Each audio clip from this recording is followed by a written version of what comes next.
Ang kultura natin ay kultura ng pagpapahayag ng Ebanghelyo ng Diyos.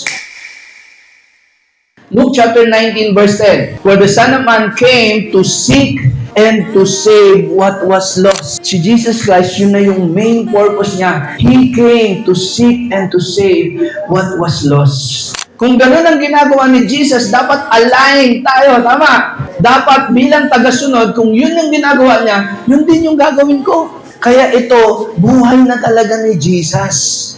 Siya yung pinahirapan, siya yung napako sa krus, siya yung namatay para magkaroon ng kaligtasan. At tayo, ang gagawin na lang natin, ikwento yun sa iba. Nasasabihin mo lang sa mga kakilala mo, alam mo bang may namatay para sa'yo? Alam mo bang may namatay para maging maganda buhay mo? Alam mo ba na may nag-alay ng buhay para yung future mo maging maayos? Yun lang yung kailangan natin to proclaim the good news. Dapat kultura na natin na ginagawa natin yung mga bagay na yon. It is our culture, the culture of winning. Ito yung good news na ipapaalam natin sa kanila. Nasasabihin natin sa mga tao, alam mo ba na merong nagmamahal sa'yo? Na ibinigay niya yung kanyang buhay para maligtas ka.